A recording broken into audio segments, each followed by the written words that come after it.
Hello everyone, আজকে রান্না করছি ডিম। আমাদের সবার প্রিয় ডিম রান্না করব। তো চলুন কিভাবে ডিম রান্না করি আমি সেটা ধাপে ধাপে আপনাদের সাথে শেয়ার করি। তো দেখতে থাকুন। প্রথমে আমি ডিমটি সেদ্ধ করে নিব। আজকে আমি ডিমটি রান্না করছি আলু এবং মুখি দিয়ে। তো এই যে সেদ্ধ করতে বসিয়ে দিব। আর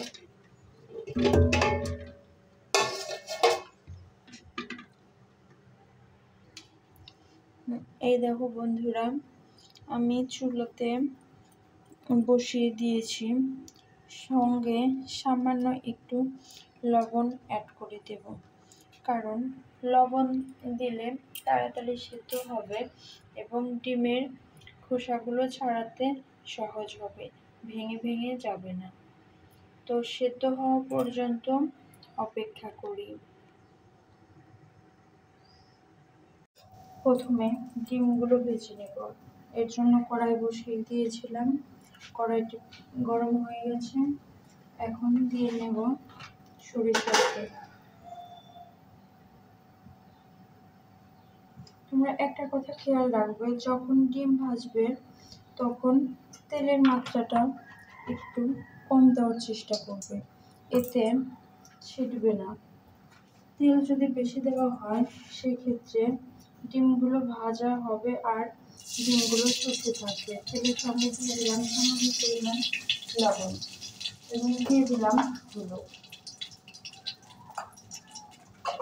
দিয়ে ডিমগুলোকে তোমরা কাঁটা চামচ বা ধারালো কিছু দিয়ে এইভাবে ফুটো করে নিতে পারো, এতে ডিমগুলো ফোটার সম্ভাবনা থাকবে না। এরপরে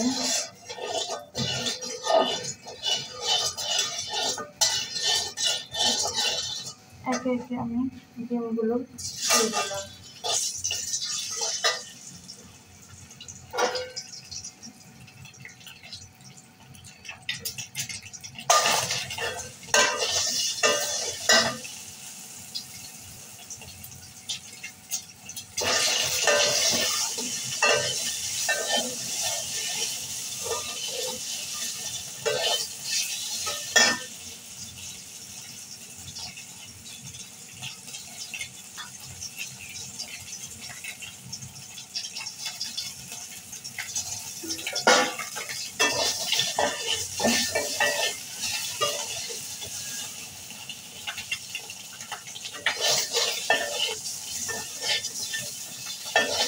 ডিম বেশি ভালো যাবে না, সামান্য ভেজে তুলে ফেলতে হবে।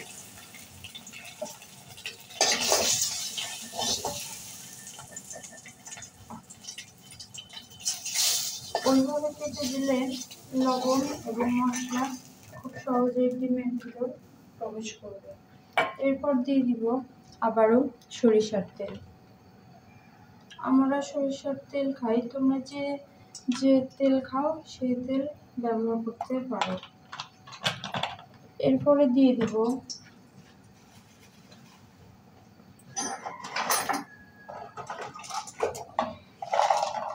গরম মশলার ছাল, এটি দিয়ে দেব তেজপাতা এবং সঙ্গে দিয়ে দেব সামান্য জিরা, দিয়ে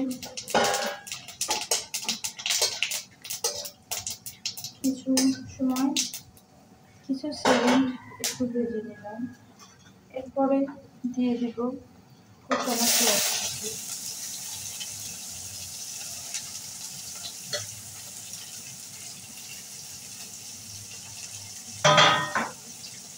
দিয়ে আবারও ভেজে দেব।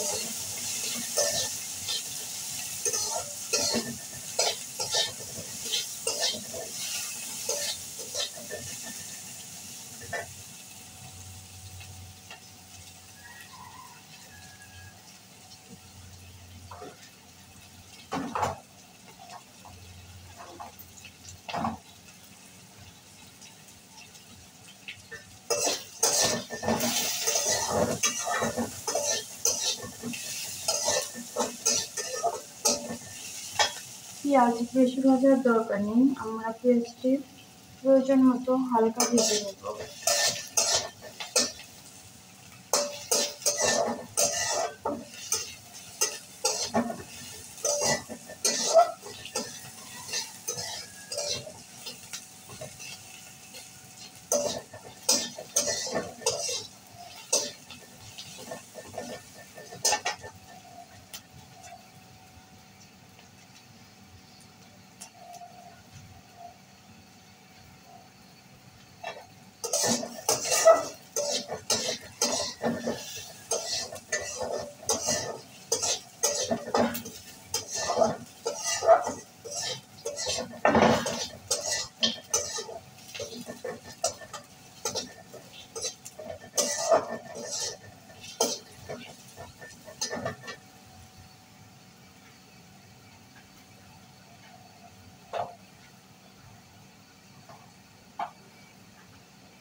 পেঁয়াজটা ভাজা হয়ে গেছে, এরপর দিয়ে দেব রসুন বাটা এবং আদা।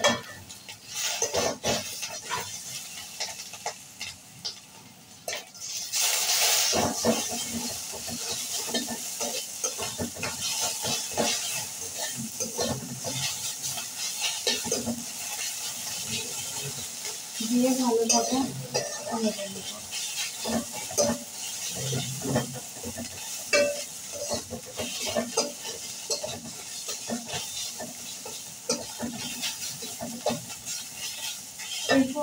এই পর্যায়ে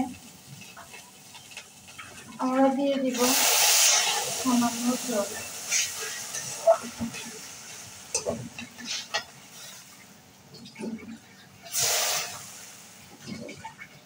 এখানে জল দেওয়ার কারণ আমি এখন একে একে মশলা দেব।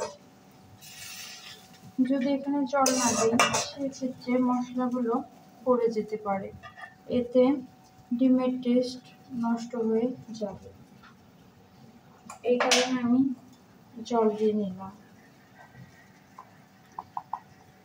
এরপরে দিয়ে নেব হলুদ গুঁড়া,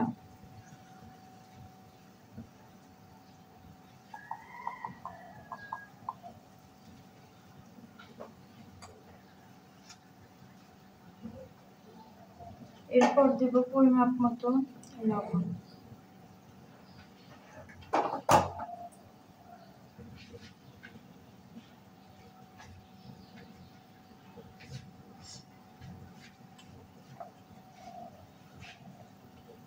এরপরে দিচ্ছি শুকনো লঙ্কার গুঁড়া।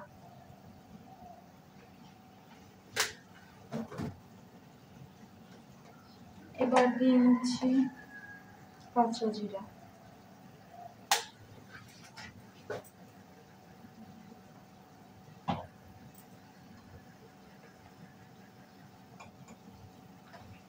এবং ধনিয়া গুঁড়া দিয়ে ভালোভাবে কষিয়ে নেব।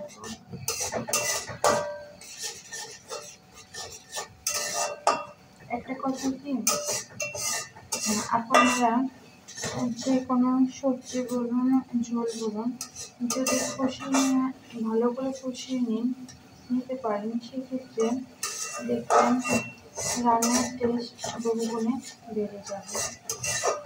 আমি এটি ভালোভাবে কষিয়ে নেব।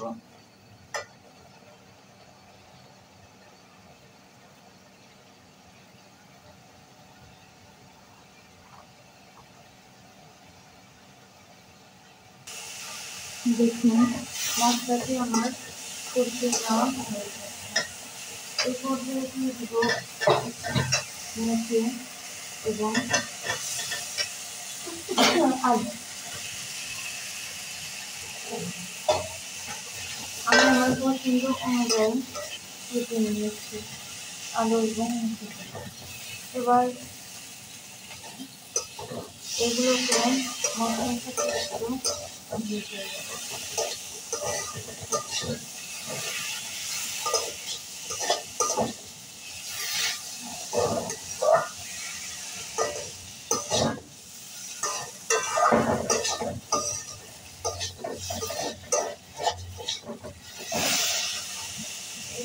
দিয়ে দেবো ভিজে রাখা ডিমগুলো।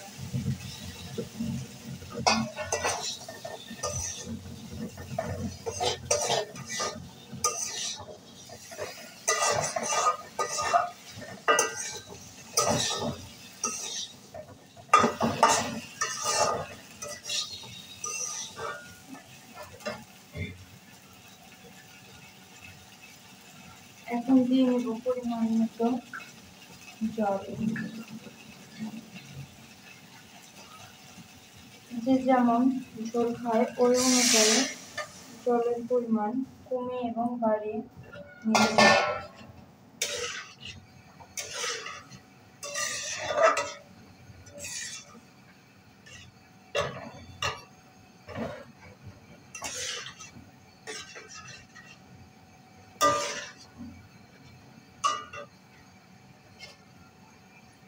আমি আর একটু জল দিয়ে দিলাম।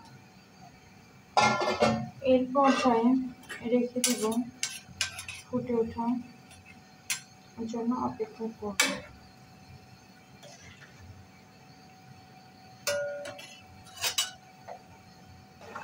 আমার ডিম রান্না প্রায় শেষ। এখন নামানোর আগে দিয়ে দিব সামান্য পরিমাণ ভাজা জিরার গুঁড়ো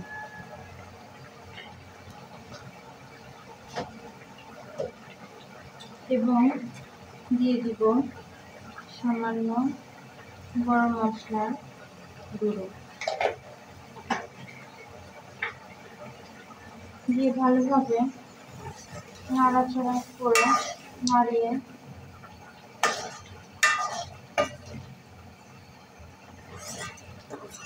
এখন আমি আমার ইচ্ছা মতো পরিবেশন করতে পারি।